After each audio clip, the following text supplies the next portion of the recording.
At no point in history did young people have to make such extensive spreadsheets just to track all their job applications. But I'm an honest believer that it's not what you study, it's what you choose to do with what you've learned. So to me, college, university, and tertiary education is not a scam. But when you do get your degree and you do enter the working world, getting a job is a completely different story. Most young people in South Africa don't have the financial means to go to university or go to college, but yet a very big chunk of this group are still considered middle class. And this group is in a very big predicament because they don't make enough to go study further, but they make too much to seek out financial assistance. And so they are encouraged to enter the working world immediately after school. But this is difficult where both tertiary qualifications and experience are one of the biggest prerequisites to even be considered during the application process. In my last video, I spoke about how the unemployment rate is not exactly the best way to determine how many young people are actually unemployed. And so I mentioned the absorption rate to determine how many people are actually working. But the inactivity rate, which I didn't mention, determines how many people are both not working and are also not looking for a job. Why would people give up on the application process as a whole? Many say that it's because of the amount of resources, time, effort, energy that you have to constantly invest over a long period of time just to go from application process to application process to application process, go through 4 rounds of interviews with money that you do not have. So, I'm filming this in my car because out of respect for my mom, who is in a meeting upstairs, because I'm about to freaking crash out. Because, what do you mean? I applied to 2 internship positions last night at 8 o'clock at night. I was sitting on the dining table, filling in the applications, doing everything I'm supposed to do. And then 6 o'clock this morning, I see for both of these internships, rejection. Rejection. Not even 12 hours later, I get rejected. Unfortunately, a lot of companies are not up to date with the times in 2026 because they do not engage in online interviews. They still do in-person interviews, in-person review sessions, in-person tests, when we are living in an oversaturated job market where people don't have the time to take off work or even invest further resources into driving up and down, left, right, and center. Many see these job listings on PNet and LinkedIn, Indeed, and wherever else, these job listings that have a clump responsibilities and roles for the position, but they don't actually list the salary. And so the person has to go out of their way to do market research and to estimate more or less what their salary is going to be. Now, other than a lack of income transparency, we still also have recruiters who rely on your previous pay slips to determine your salary. But this poses a problem for people who are trying to actively better their situations and to create a better life for themselves, or even people entering the workforce for the first time. Your income is now no longer determined by your potential for growth, it is determined by your past, which oftentimes is not something that you can control. But last year in 2025, the political party BOSA, led by the ex-DA member Musi Maimane, proposed the Fair Pay Bill, which was amended and released in April of this year. The bill intends to amend the Employment Equity Act 55 of 1998 to first stop recruiters from relying on your previous pay slips to determine your salary in your new position, and then also to enforce that companies have to be very transparent about the position's salary on all their job listings. But the National Assembly sent out a notice to the public for public comment, where you get to fill in a form, share your experiences, and share your perspectives on what this bill is trying to amend. If you want to share your perspectives and submit your form, you can go to the link in my description. I have already filled and submitted in the form. And I'm going to be honest, I'm not a BOSA voter. They have done many things that I do not agree with.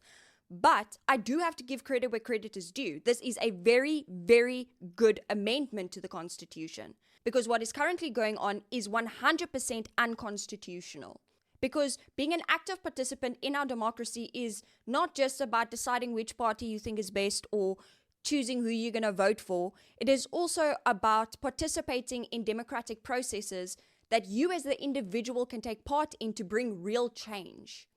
So even if you are someone who didn't know who to vote for in the last election, you still can be a democratic participant. You just need to keep an eye out for any notices sent out by the National Assembly. Supporting a bill is about supporting the effectiveness of our constitution, regardless of the party who proposes it.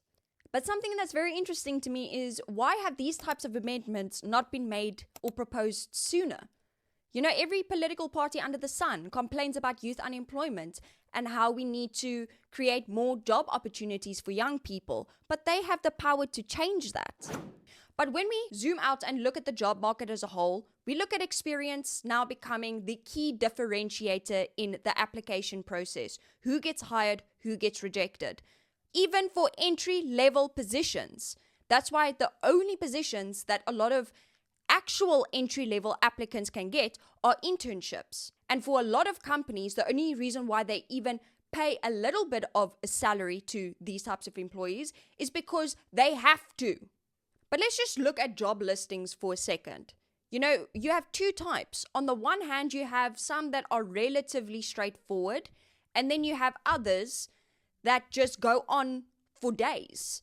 For this group, unfortunately, you realize, you apply for the job, you get the job. They didn't list all the responsibilities you are going to have to do. I work on the executive of a multinational corporate. And I have to give you that context because I have this observation, which is I think corporates are dying. We've just come off the back of our brand strategy plans for 2026.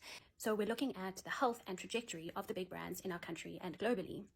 And do you know that 75% of the brands that we looked at across industries, I'm talking service, retail, FMCG, CPG, 75% of those big brands that we revere are restructuring. And what is restructure? Restructure is we're just laying off lots of people. We're giving the ones that are left bigger responsibility. We're paying them the same. And I'm so excited because I think we are witnessing the fall of corporate in real time. Why though? Why do you think it's happening? I think it's that because corporates pride themselves on telling everybody that if you just work harder, you can access more, when in fact that's not possible because the system itself is designed to make sure that people stay as workers and that the board and the shareholders keep benefiting. Well, I think that we've all clocked that. She actually mentions a very controversial topic, and that is that a lot of people in the older generation feel like you just need to work harder. Then you will be rewarded. But today, how true is that statement? My career has spanned over 25 years. And after thousands of transactions, both being an employer, employee, a contractor, a client, a supplier, whatever, I have noticed something that has crept into the professional sphere, and particularly within a group of people between the age of about 20 and 30. When you are issued something to do, an email, a directive, you've got a call, a text, and anything, where now it's incumbent on you to now act. It feels like that those people are just ticking the box to do what they need to do, send the email and then forget about it, and I'll deal with it when that person comes back to me, or just hope for the best. There's their part in the value chain is done, and they never have to think about that transaction ever again. In my 20s, and right through the thousands, the 90s and the thousands and the 2010s, that wasn't a thing. Like in general, like everyone in the value chain seemed to be scrambling to get everything done and kind of cared about what happened after the ripple of what they had done was finished. They cared about the completion of whatever that task is. The reality is that a lot of companies that are prepared to hire young people do not post job listings online. They hire internally.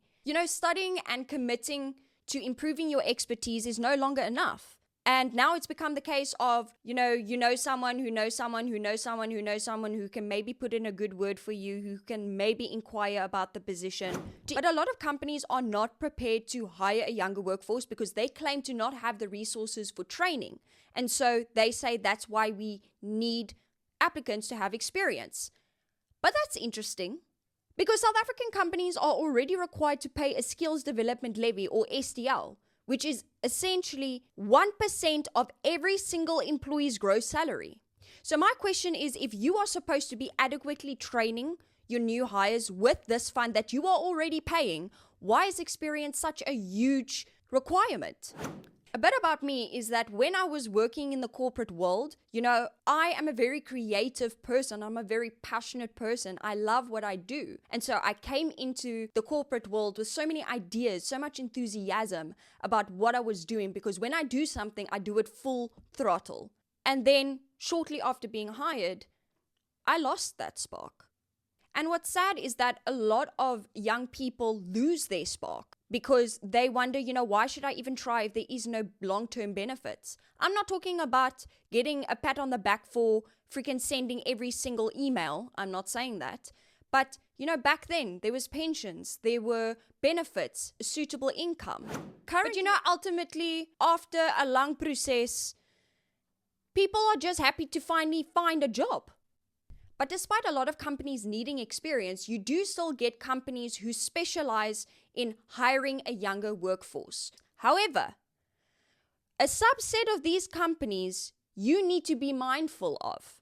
On the one hand, you have companies that understand that many young people have very little knowledge of what they should expect in the working world.